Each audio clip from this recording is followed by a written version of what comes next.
One day, your military service ends, but your mission doesn't.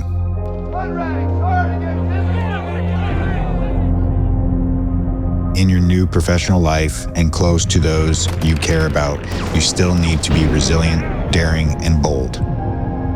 To support veterans in this transition, we have created Digital Recon, a network built by veterans for veterans, helping them grow, connect, and thrive in the tech industry. Welcome, everybody, to Dallas, Texas for our Fireside Chat. My name is Florent Groberg. I am a retired Army captain and Medal of Honor recipient. Florent A. Groberg, retired U.S. Army officer and combat veteran, awarded the Medal of Honor for heroic actions against an armed enemy in Asadabad, Kunar Province, Afghanistan, on the 8th of August 2012. Since 2025, Managing Director at AE Industrial Partners, leading global strategic initiatives and driving value creation across portfolio companies.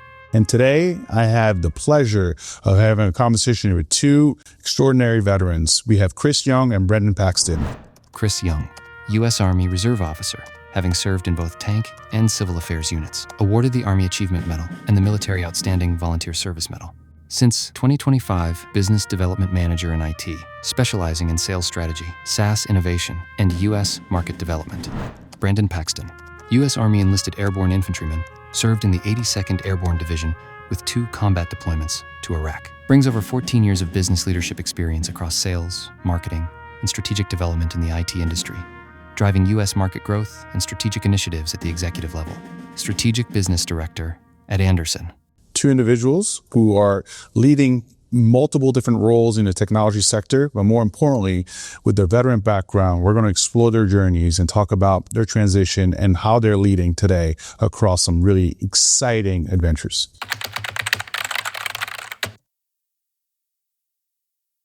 Gentlemen, pleasure to have you here.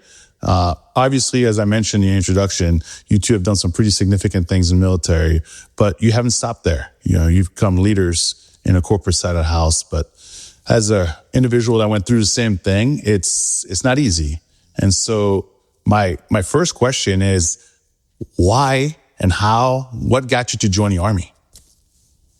Yeah, so, ever since I was a kid, I was all about playing G.I. Joe with action figures and things like that. And my hero was actually my great-grandfather. He served in World War II, Korea, and Vietnam. He retired out as a command sergeant major. He went in infantry and came out armor. And he was just the leading figure of what a man should be, what good is, and what's right.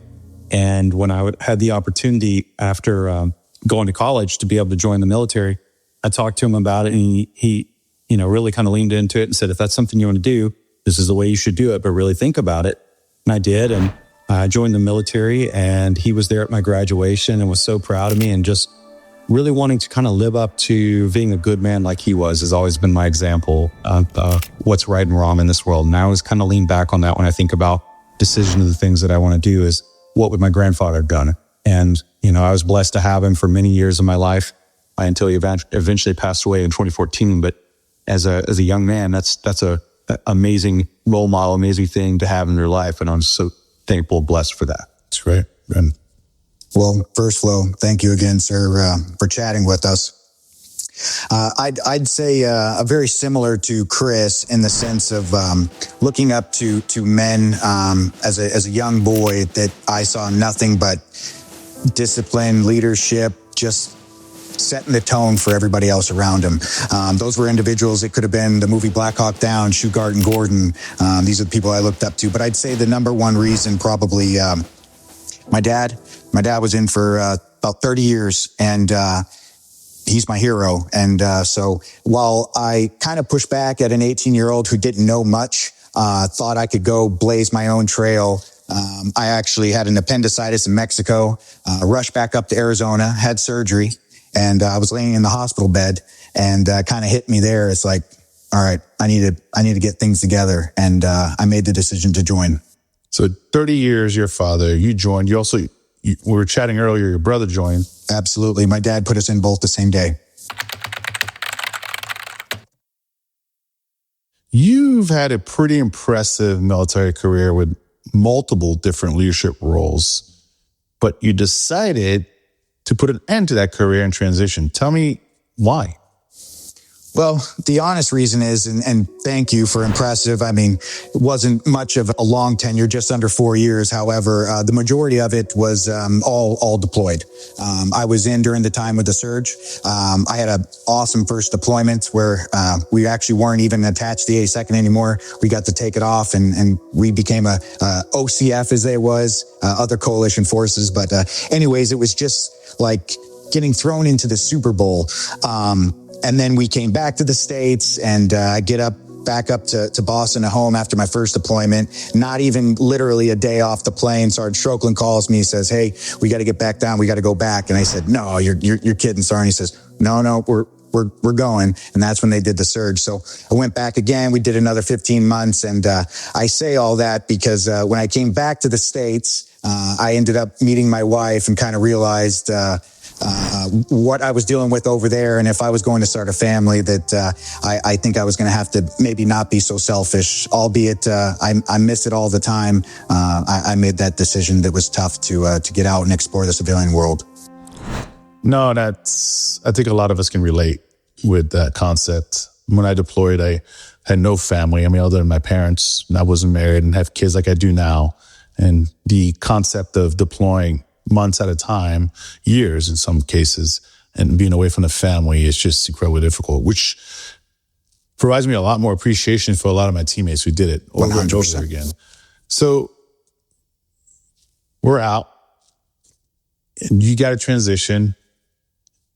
Probably one of the most common questions you get asked as a veteran is, well, how was that transition? What was it difficult? Was it easy for you? Were you prepared? Yeah, so I'm a little bit of an odd bird because I was in and then I got out and then I went back in. So I'm a glutton for punishment, I guess, if you will. But the thing about the transition is many years ago, there wasn't a good program out there. The military kind of recognized that, thank you for your service, and then here's your final check and see you later really wasn't working out. There was a lot of issues with veterans kind of resettling back into the civilian workforce, and or these young guys that all they knew was the military, and then their terms are over, their service is over. So it wasn't a lot of good transition programs. And they started working with creating TAPS program and some of the other programs like that at career, what is it called? Skill Bridge. Some of these things that have really started making a difference out in the world to help people transition. But when I had joined the military and got out, there really wasn't anything there for me. So I really kind of had to fall back on what I knew and people that I knew and connections. And that helped out a lot.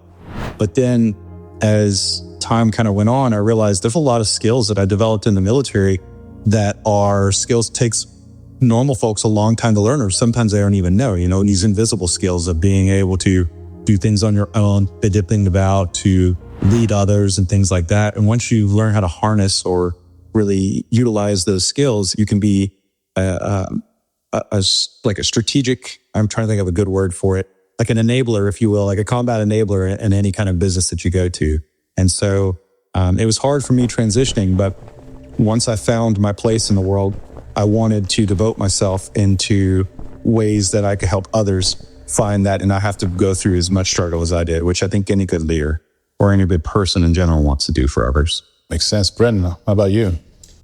Well, the quick, easy answer would be something like dealing with healthcare, right? My dad was in for forever. So if I broke my arm, I just showed up to the ER, showed a military ID. Next thing you know, I'm fixed, no paperwork, and I'm back on my way. And then I joined, had healthcare again. So an easy answer there. But I think a more of a truthful, real life thing that a lot of veterans at least have kind of shared with me is the transition to the civilian world was extremely difficult in the sense of like brotherhood.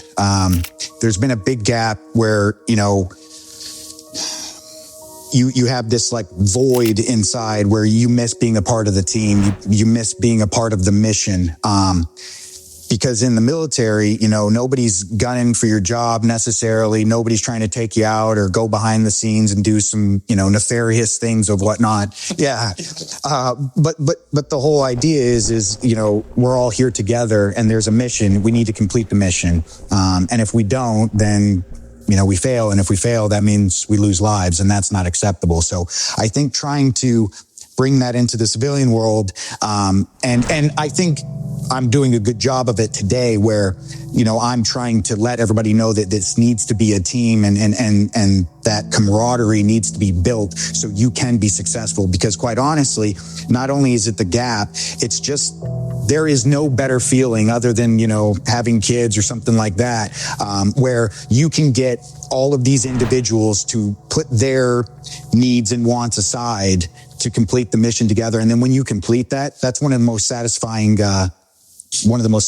things that there is. Kind of missing that brotherhood. My soldiers, my guys always having my back, kind of just that camaraderie of a team and everybody working together. We're all focused on the one same exact goal. And we understand that we have to achieve it. And nobody else can kind of put, themselves ahead of it. It's got to be one unit. And, not that there aren't companies. I think a lot of companies actually do reach out even to the military and leaders within the military to help their companies take on this, culture, if you will, just because it's not really natural, right? Corporate America can be very competitive, cutthroat. Everybody's kind of going and everybody's wanting to climb that ladder. Whereas you could have people, trying to grow their career in the Army and things like that. But it's just a totally different style. And when you're out in, and deployed in another country and things like that, you realize it's only you and your guys. So you have to work together. There's no other option. And so I think that was one of the biggest struggles that, I was having coming into the civilian world is it really was just a complete opposite of that, unfortunately.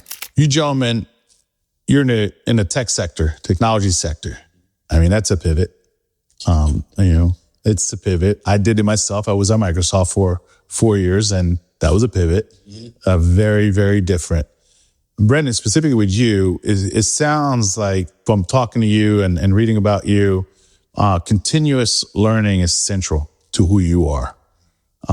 You obviously made a choice to get into the technology sector. Just like me, you're a shooter first, right? That's the background. So people probably don't think that's a natural transition. Can you just kind of walk us through how you got to where you are today and how you get to be a leader that you are today in this space? It's always funny. And I think it's even a badge of honor or something of pride. When you get somebody and you start talking like, infantry, airborne, you're one of those crazy weird guys that's jumping out of a perfectly good airplane. And then you're just running around and you're the bullet sponges up at the front of the line. And the reality is I can even just go back to and I was with a heavy weapons company, a Delta company that wasn't as big as like a line unit, right? Alpha, Bravo, Charlie, and so on and so forth. So there wasn't many people in Delta company. However, there were so many. I mean, I got buddies that are all out now, multiple lawyers, pilots. I mean, all these things. But quote unquote, we're the dumb grunts, yet we're out and we're kind of paving the way. And I'd say we're doing some of, better than some of the other groups that you would just normally think that they'd be good at it. And I think that is because, the infantry requires you to wear many different hats, and that improvising is something that you're always doing. So while you're improvising and you're adapting, you're obviously learning. So as you're learning and you're going through these things, you essentially come to realize that if you're always learning and you're always moving, you're always adapting and improvising, I mean, you really never slow down. And I guess the day that you do is not the good day, but, that's how I'd feel that out. Roles and responsibilities, finding the passion behind a mission, the motivation. How do you communicate that? In the military, it's pretty simple. It's a lot of do or die, right? And how do you transition that and transfer that? It's tough. In the civilian sector, right? How do you motivate people to make whatever you're doing, the mission that you're involved in, a priority, and get them to believe it and love it and go the extra mile for it? So that takes leadership. And I guess that leads to my next question, which is, I'll go start with you, Brent. This, transition from the military. The military is all about leadership, right? I mean, that is the way we succeed and we strive and we, come home from deployments, right? Through good and bad leadership. And so what are some of these intangibles that you've taken from your military service and been able to transition that back into what you're doing today? Again, I feel like these questions I could give you a million, but if we really focus in and go to it, I'd say it's discipline. Okay. Whenever something is starting to feel in my current life where things are slipping or maybe things aren't adding up or, maybe, business isn't flowing the way it should. Maybe it's even in my family life or my kids or things like that. I always kind of go back and reflect on myself first. And I think that comes down to discipline. Am I staying focused? Do I have a purpose every single day that I wake up? And do I have a clear plan on how I'm going to go execute that? And that's kind of where I start. So I think discipline probably is one of the biggest things. And probably actually why I joined. Again, I mentioned an 19-year-old that was kind of pushing back on his father, probably because, I was lacking some discipline and some structure. You're 18. Yeah, of course. But yeah, definitely discipline. It's like Admiral McRaven said, right? If you make your bed every morning, you start off absolutely. That's the your first right path. Yep. Chris, similar question, but a little bit different, obviously, with your background. Yeah. You served, you left, you came back. Yeah. Did those leadership traits and the way you were able to transition from military to civilian and then back into military, has that changed and evolved now, today? It has. And I'll tell you, it's interesting. So when I first got in, I was enlisted. And then I saw bad leadership and really kind of, it's a blessing in the sense that I learned from it, right? Some people can shut down or blame their problems in life on somebody or bad upbringing or whatever. But I saw that and I got out and I was like, I don't want to be underneath someone like that. I don't want to be treated like that. And someone talking to me, funny enough, at a bar was like, well, you should be the change that you want to see. And I started talking to this guy who's a lieutenant colonel. And he talked to me into coming back in, and I did. And I think what I learned from the military was resiliency, not to give up on something. I think things go wrong all the time, like even today. But the thing that's funny about it is if you improvise, adapt, and overcome, which we say all the time whenever a situation's bad, or embrace the suck and just kind of go with it, there's so much more that can be done. And I think people shut down or say, oh, it's impossible, that can't be done. Well, maybe not the way you think it can, but it can. And that's part of the reason I went back in. As I said, I want to learn how to be a better leader. I want to learn how to not be like this person or make people underneath me ever feel like that. But at the same time, I want to understand why good leaders are good leaders. And what I tend to see through all of that is they put the needs of others first. And really just resiliency. If they are resilient, then those underneath them believe them and start feeling it too. And then the missions come through. And even in hopeless situations, people survive just because they believe that they can. This next one for me, it's fun. It's a fun one because I'm an immigrant. I wasn't born here. Didn't speak this language until I was 12 years old. So I love when people ask me about the American dream. But I want to ask it to you guys because a lot of people talk about the American dream, but I love the concept of understanding what you potentially perceive as the American dreams, having served for this country. So tell me, what's the American dream in your view? The American dream was always kind of pitched as having a home, having a family, having a car, having comfort. And through many of the journeys that I've had in my life, I grew up poor. So having that concept of an American dream, what really was a pipe dream, right? I didn't know if it was going to happen or not. My family struggled when I was younger, and we always made it through. I wasn't, destitute, but there were times when I couldn't have new things, or we couldn't go out to eat at certain places, or things, sacrifices had to be made. And my parents were very good about hiding a lot of that from me. So I would say everything that I've achieved in life has been earned. And when someone tells me that, America's a bad place, so there's all this and what kind of negativity, I say, well, did you grow up poor? Did you grow up not having anything? And most of the time, no. Well, I did. And I have a lot of great things now. I've helped a lot of great people. I have a great job. My house is paid. I have cars. I have a family. I'm blessed to be able to have those things. And it's because of the people that sacrificed their time or their lives for us to have this and for us to have these opportunities. And there's opportunities everywhere. It's just, are you willing to go out and do it? I hear people complain quite a bit. Oh, well, I can't find a better job, or I can't do this. Well, are you giving up time in the evenings to study? Are you networking? Are you doing different things? No, I have so much on my plate. I can't do it. It's just like the definition of insanity. If you keep doing the same thing, hoping for a different outcome, that's insane. It doesn't happen that way. So you have to be that catalyst or change things. But American dream to me is really, it's being an American. It's being able to have a job, to be able to have a life here. And it's funny because Americans have lost sight of it. I think the people who understand how great America is are people who've lived abroad or gone abroad.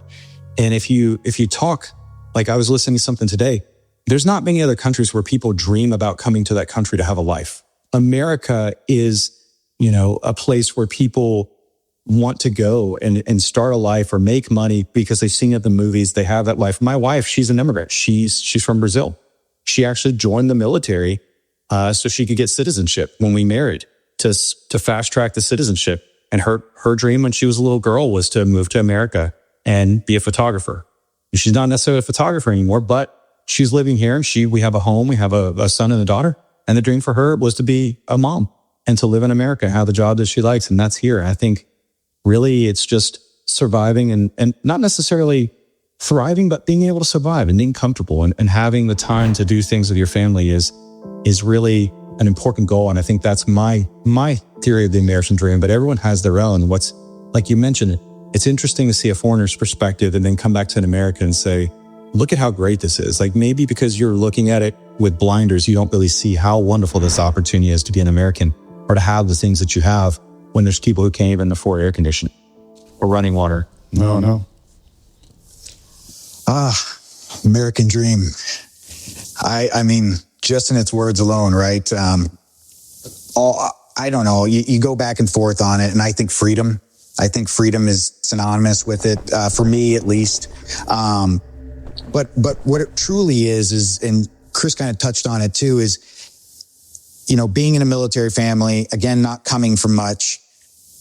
It was more not ever that we even thought of it that way or looked at it. We just kind of were doing our thing. We were who we were. We were a family that was very close knit because my dad was stationed overseas in Germany. We came back. We moved every 2 to 3 years. So it was really just the family. And then later on, as I grew in my career and things happened, you get those first wins, you get a car and now you got a nicer car. And then, wow, I have a house. I have actual property. Like, this is really cool. I'm doing it. It's like, okay. And then I had one of those moments where it's like, all right, the American dream. And then it dawned on me. It's like, what? You're going to stop there? Like, that, I think, is the American dream. You can go and get these things, and then you start to realize if you put that work in and earn it, as you've said, and keep putting in the work and keep putting in the work, all these things just start happening. And then you look around and you're like, wow, how did this happen? And then to think like, oh, I've made it. Well, that's just selling yourself short. There's always more. And that's that freedom and that's that opportunity that you were mentioning that America offers. So when you think you've made it, keep going because there's way more. No, it's really well put too. The way I look at it, to me, there's a misconception behind the American dream. People believe they're owed the American dream too often. Americans, foreigners, whoever else wants to come in, right? The American dream isn't being given something. Right. The American dream is simply an opportunity to make it a lot higher and further in your life than probably any other country in the world. Absolutely. But you got to work hard for it. Yes, sir. You got to fail. You got to be resilient. You got to be courageous. You have to take chances. So this is where too often I have these conversations with folks and they're frustrated and they say, well, what has America gone to? America's never changed. So it's been a land of opportunity. A land of opportunity doesn't mean you're handed something. It means you got to go work for it. And it all starts with our military. To be able to live in this environment, it's because of the men and women who put on uniform and put their lives on the line for 250 plus years now to make sure that we lead this whole of this lifestyle and this mindset. And a lot of people don't like us for it, which is, it's fair. It's fine. It's okay. It's hard, but it's hard. It's hard to keep it. So I think you kind of hit it on the head when you said that the American dream is a combination of opportunity and freedom. Really, it's not owed to anyone. The dream for most people that don't live here in America is to live in America. They want to live here because they think there's the opportunity to be successful, and because they can be free and do things that they can't do in their country. And at least that's what it was. There's a lot of opportunistic people who came here many years ago and built great futures, empires, and things like that, and they still exist today. And I think every day we get a lot of people that come into the country with the idea of, I want to be an American, I want to be successful. I think where the lines have been blurred, or where things get really difficult, is people think, well, I'm supposed to have that. I'm supposed to have the picket fence. I'm supposed to have the house. No. That's the thing, is our forefathers and relatives, they worked for everything that they have, and that's what we have. And that's the thing, is the opportunity is here to work hard. It's just you have to work hard. And a lot of people don't understand that, or don't want to understand that. And that's kind of where they get hung up. But this is a great place. You said something interesting too, and so it leads me to my next question, which is technology. You said some people get lost with the AI and data centers and all this. Well, what do you see the next 5 years shaping like? Yeah, so in technology, there's this great kind of expression, CI/CD, continuous improvement, continuous development, and you'll hear it a lot on the development side. You'll hear it a lot in tech, and really, if you take that and apply it to yourself, that's what you need to be doing, right? Technology is continuously improving, continuously developing. AI is going to be the next big bubble. It's already here. So if you're not on it right now, you need to get on it. I think some of the things that are going to go away is developers. I think everyone says, well, AI is going to take all the jobs. Yes and no. There's always going to be cybersecurity. There's always going to be automation, which is what AI kind of falls into. There's the expansion of cloud. Everything is going digital. So really figuring out how you're going to stay, or how you're going to thrive in digital, is going to be very important. And I think where people don't realize is the world is always changing, right? Yellow Pages is gone. Phone books are gone. The home phone, many things that we had when we were kids are not here anymore. But it didn't mean that, the world shut down because there's no more journalists, or there's no more people selling Yellow Page advertising. They just had to move to a different medium. They had to do something. I think people have gotten too comfortable with, well, I can just do this for the rest of my life. I can be a car salesman, or I can just be this. But you have to be savvy. You have to stay with the market. It's not the same kind of setup if someone's going to come to you. You have to reach out to those people. You have to constantly improve. So everyone's worried about AI. Well, guess what? Someone has to run the engine that runs AI. Someone has to put in the prompts and development and stay on top of AI to make sure that it doesn't hallucinate or go down weird tunnels.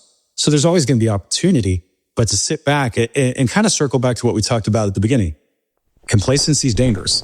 So if you want to be complacent in this world, if you don't want to step outside of your comfort zone and thrive, well, America has the opportunity. America has the freedom for you to be successful. And the job market here is the same thing. If you want to be complacent, you might be able to skirt by until the end. But if you're willing to be hungry, to continue to learn, to continue to develop, then there's so much opportunity out there that you just need to figure out where to put your eggs in the basket. If I was a gambling man, I would say AI is absolutely there. Cybersecurity, any kind of security is going to be there, and cloud expansion. Those are the top three, hands down. Brandon, so one question for you. COVID-19, famous COVID-19, it changed everything to an extent, at least for a couple of years completely. The work from home. And one thing that I noticed for me is that it opened up also, a pathway to be more operational in your day-to-day. It demonstrated that we were capable of still being successful and operational in our day-to-day activities by not always being in person through the use of technology. Of course, you got its critics that say that this human connection is now potentially gone, and then maybe the hybrid model is the way. Give me your takeaways on how you saw that impact your business, but more importantly, how do you think that changed the world that we're in today? Well, I think you nailed it. It definitely showed everybody that it can be done. That's the big thing, right? You've got to get the belief, you got to get the understanding. But then the pendulum swings both ways. And now obviously you see a lot of companies that they're taking different approaches. The hybrid, I think, is probably the most popular, working Tuesday, Wednesday, Thursday in the office, Monday and Fridays or at home, that type thing. I think that's probably the biggest one I see across. But there are some other companies that have been pretty public out there saying that we want everybody back in. They just believe that collaboration, kind of like we talked about with the camaraderie back in the office. So, to each their own. I mean, if you're hitting your goals, if you're hitting the numbers and the business is healthy and leadership is great with the way they're going about it, well, then, you respect it as such. For myself, we're always going to try to take a little bit more of, call it the old school approach. And the only real reason, and maybe I'm tipping my hand out there to some competitors, but I'll chat with clients often and they'll say, oh, wow, I spoke with somebody else and they didn't even turn their camera on. So for me, that's a signal of people are getting complacent.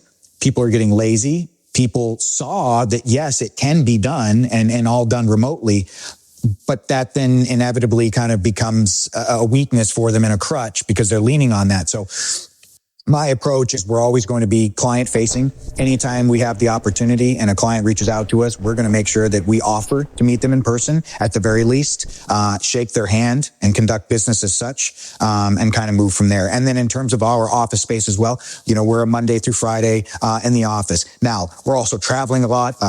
Even though we are in the office all the time, if we're not physically in the office, we're on an airplane. But that's how we believe, that we're going to hit our goals. One thing that you learn in the military is to operate in the black and white, right? You understand what your rules of engagements are. You understand what your roles and responsibilities are. And when you go and you operate, there are obviously times where things can be considered in a gray when you have to make a decision. But my experience have been multiple firefights and really tough situations. So as you follow the rules, you're going to be okay. Have you experienced that, what I would call that challenge in corporate America when you transitioned? Because companies have different rules. Well, of course, you got your legalities that you just have to follow and morality that you have to follow. But everyone operates very differently. And one of the hardest parts for me when I transitioned was this new language and culture within each organization who operate very differently. And so it becomes a big gray area where you just get stuck because you're so used to the structure. And at times that structure is removed from you and it becomes ambiguous and you have to figure it out and make those decisions. I'll start with you, Brandon, this one. Have you felt that? Have you seen that? Absolutely. I make the joke constantly that you better get comfortable being uncomfortable. And I think that's what it comes down to. And you can take a lot from, what you learned through the military and apply that even though the military is, to your point, black and white. My father, I keep bringing him up, that man is still black and white to this day. And he always jokes, even getting later into his years. And he knows there's a gray, but the point is the black and white really keeps us focused and structured. But that being said, that's the world we came from. That's not the reality of what everybody else is, dealing with. So, I think, the ability to adapt and improvise and overcome and to understand, I guess, the gray area that you're in. So, obviously on the legal side of things, you're always that's kind of your, this end of it. And then maybe you've got your processes over here that, okay, maybe we can kind of finagle those a little bit as well. But yeah, that's a ever evolving, thing. And I would say for me, it's just something that, will always be uncomfortable because the discipline and everything that I got from the military, it'll make you kind of go crazy, but you've got to be able to handle that in the civilian world and be able to adapt into those gray areas, unfortunately. Yeah, it's funny you say this because as you were speaking, all I could think about was chain of command, right? And in the world that I'm in private equity today, I have the liberty to make a lot of decisions and dictate, right? Where back in the military, I would have to get approval from my direct report, right? My direct boss. And so, but probably the funniest thing for me was, the hardest things that happened to me when I transitioned and what I call my gray was how the heck do I dress? You know what I mean? Tie, no tie, the belt to the red, people were like, oh, this is no brainer. You got brown shoes, brown belts, right? Patterns and stuff. What's business casual in Washington, D.C. versus business casual in San Diego, California? Sure. Or Texas, right? Or even in the IT world. In the IT world, 100%. When I went from the agency to transition into LinkedIn in Palo Alto, very, very different worlds. Overnight, I'm over here with a suit and everyone's walking around t-shirts and flip-flops. They're like, wow, very different. So, there's a lot of grays, but you've got, again, I love your background. You're in, you get out, you went back in, and now you're still serving.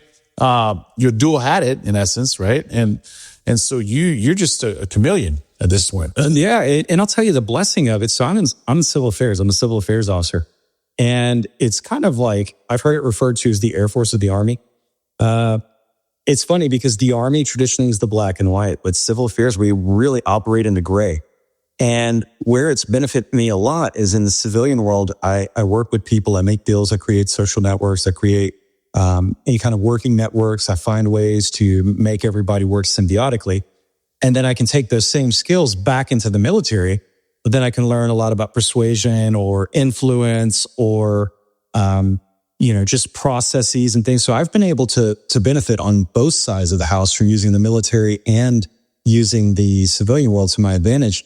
And that's kind of how I pushed the borders, back in 2016 when I said, okay, I want to do something cool with this organization that I was working with. There's a nonprofit called Empower. And if you want to find more information, you can look them up on empower.org, the letter empower.org. And it's this great organization that puts veteran spouses in underserved communities, gives them an opportunity to get certifications and training in IT. And I realized that they were working with a big corporate global bank that I was working with at the time, and that this bank was hiring people. And so, well, why don't you hire more? I'm like, well, they're great, but they're just kind of junior. They don't have the experience, or we haven't had a really good process with this. We've been thinking about how we're going to make this work. So I worked with that corporate bank, with Empower, and then the Department of Labor.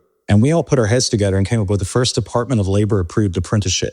And we literally created a model outside of the black and white of, now we can take people that are going to get IT trained, put them into a company, a secondary company where they can get additional education while working or apprenticing on the job, and then get upskilled through the jobs that they're doing and through the company that's training them on the side while doing a 40-hour work week. And then the company that has brought these individuals on has first right of refusal after the period of 6 months to 24 months and see what happens. We started that program in 2016. We ended the program in 2023, but through that, we put 230 plus people into employment at that large global bank, which was really impressive. And the great thing is the pushback of, the Department of Labor is very black or white. And we got them to get uncomfortable into the gray and said, this is the way we're going to do this. And here's the results. And they finally started to budge, which is kind of hard to get anything in the government to do. But we got them to budge and see the value of it. And they pushed it forward. And it's been a great kind of testament of probably one of the proudest things I've ever done in my entire life. That's once I had the opportunity to talk when I was working for Boeing, and we on the military program to get veterans hired into the company, and then across the United States, we were doing a pretty significant initiative with multiple different nonprofits. I had the same question asked, these guys, they don't have educational background. They're very junior. I said, junior? I said, okay, well, let me tell you, what if I told you about an individual that put a plan together in an austere type of environment, 1,000 miles away, that required, setting up very different radio frequencies to talk multiple different languages, and that individual then, at a moment's notice, had to take his boss or his job and now lead an entire operation, save the life of 3 other individuals, make command decisions and decisively within seconds that could impact whether or not 5, 6, 7, 8 other people got to go home, to see their families. Do you think that's someone that you could potentially learn from? Is this someone that you think potentially could find a role in your company? You think they'd be able to work in a stressful environment? And they're like, well, yeah. I was like, what if I told you that person was 20 years old? Didn't go to college. Yep. But we trusted them enough to put them in positions to be leaders when they needed to be leaders. Or they were mature and professional enough to step up when they were the next person up to be able to lead that. I always try to mention these individuals here bring an exceptional set of skills, right, to the table. Doesn't mean that they're educated the way you expect them to be, or it doesn't mean that they have the very specific experience, but they're sponges. Because what we learn in the military is how to adapt and overcome. Yes. And how to do your job and then your boss's job, right? In case something happens. So you have to be a sponge. You have to learn on the go. You were mentioning to me, I think Chris as well, Digital Recon. As you guys, as you went into this space, and can you tell me a little bit more about what did you, I was very curious about. Yeah, so it kind of encapsulates a lot of what we've talked about today.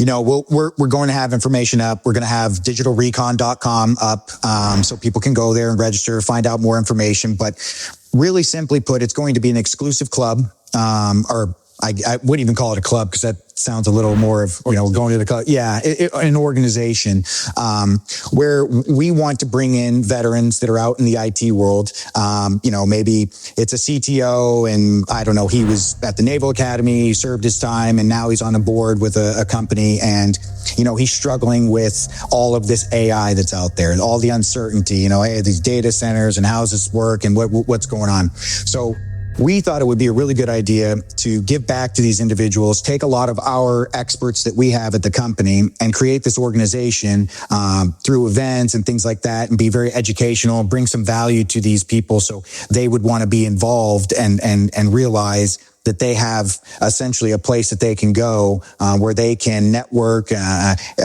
ask questions and understand, share even experiences that they've even overcome as well. So it's an initiative that we're proud of. We think it's going to give back quite a bit, and we're very excited to launch Digital Recon. That's amazing. How does one join the association? So they'll be able to go to digitalrecon.com and then they'll be able to sign up there. Yes. So there's a form to fill and all that. Yes, sir. Cool.